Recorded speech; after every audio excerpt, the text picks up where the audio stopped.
Border Gavaskar test ಸರಣಿಯಲ್ಲಿ ಆಸ್ಟ್ರೇಲಿಯಾದ ಯುವ ಬ್ಯಾಟರ್ ಸ್ಯಾಮ್ ಕೋನ್ಸ್ಟನ್ ಅವರೊಂದಿಗೆ ವಾಗ್ದಂಡ ನಡೆಸಿ ದಂಡನೆಗೆ ಒಳಗಾಗಿದ್ದ ಭಾರತೀಯ ಆಟಗಾರ ವಿರಾಟ್ ಕೊಹ್ಲಿಗೆ ಮತ್ತೆ ಕಹಿ ಅನುಭವ ಎದುರಾಗಿದೆ. ಟೆಸ್ಟ್ ಪಂದ್ಯಾಟದಲ್ಲಿ ಕೊಹ್ಲಿಯನ್ನೇ ಗೇಲಿ ಮಾಡುವ ಮೂಲಕ ನಿರಂತರ ಅಭಿಮಾನಿಗಳು ಕಾಡ್ತಾ ಇದ್ದಾರೆ. ವಿರಾಟ್ ಕೊಹ್ಲಿ ಔಟ್ ಆಗಿ ಪೆವಿಲಿಯನ್ನತ್ತ ನಿರ್ಗಮಿಸುತ್ತಿದ್ದ ವೇಳೆ ತಾಳ್ಮೆ ಕಳೆದುಕೊಂಡ ಕೊಹ್ಲಿ ಅಭಿಮಾನಿಗಳ ವಿರುದ್ಧ ವಾಗ್ವಾದಕ್ಕೂ ಇಳಿದಿದ್ದಾರೆ. ಇದರಿಂದ ಕೊಹ್ಲಿ ಏಕಾಗ್ರತೆಗೆ ಭಂಗವನ್ನುಂಟು ಮಾಡುವ ಪ್ರೇಕ್ಷಕರ ಯತ್ನವೂ ಯಶಸ್ವಿಯಾಗಿದೆ.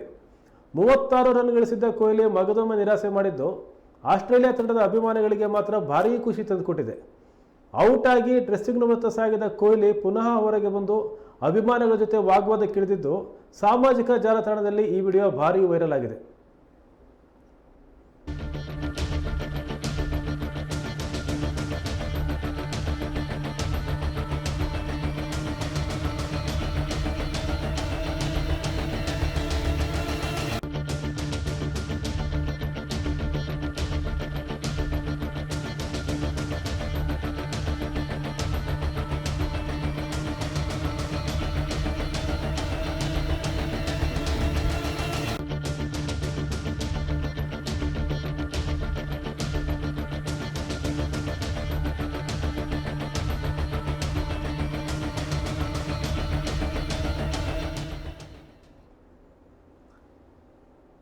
ಕ್ರಿಕೆಟ್ನಲ್ಲಿ ಹೀಗೆ ಎದುರಾಳಿಗಳನ್ನು ಗೇಲಿ ಮಾಡೋದಕ್ಕೆ, ಕ್ರಿಕೆಟ್ ಆಟಗಾರರೇ ಫೀಲ್ಡ್ ಮಧ್ಯೆ ಮಾಡೋದಕ್ಕೆ ಸ್ಲೆಡ್ಜಿಂಗ್ ಅಂತ ಹೇಳ್ತಾರೆ. ಆಸ್ಟ್ರೇಲಿಯಾ ಇಂಥ ಸ್ಲೆಡ್ಜಿಂಗ್ನಲ್ಲಿ ಬಹಳ ಪ್ರಸಿದ್ಧಿ ಪಡೆದಿದೆ.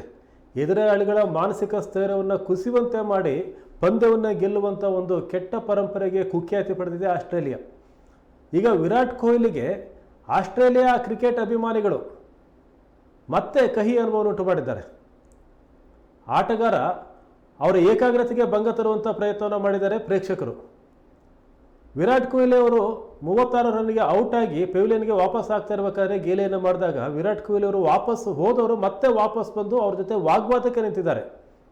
ಈ ರೀತಿ ಒಬ್ಬ ಆಟಗಾರ ತಾಳ್ಮೆ ಕಳೆದುಕೊಳ್ಳುವಂತೆ ಮಾಡಿ ಮಾನಸಿಕವಾಗಿ ಮೇಲುಗೈ ಸಾಧಿಸುವಂಥ ಪ್ರಯತ್ನವನ್ನು ಆಸ್ಟ್ರೇಲಿಯಾ ಕ್ರಿಕೆಟ್ನ ಆಟಗಾರರು, ಆಸ್ಟ್ರೇಲಿಯಾ ಕ್ರಿಕೆಟ್ನ ಅಭಿಮಾನಿಗಳು, ಪ್ರೇಕ್ಷಕರು ಸಹ ಮುಂದಾಗಿರೋದು ಇದು ಸ್ಪೋರ್ಟ್ಸ್ಮನ್ ಸ್ಪಿರಿಟನ್ನು ತೋರಿಸ್ತಾ ಇಲ್ಲ.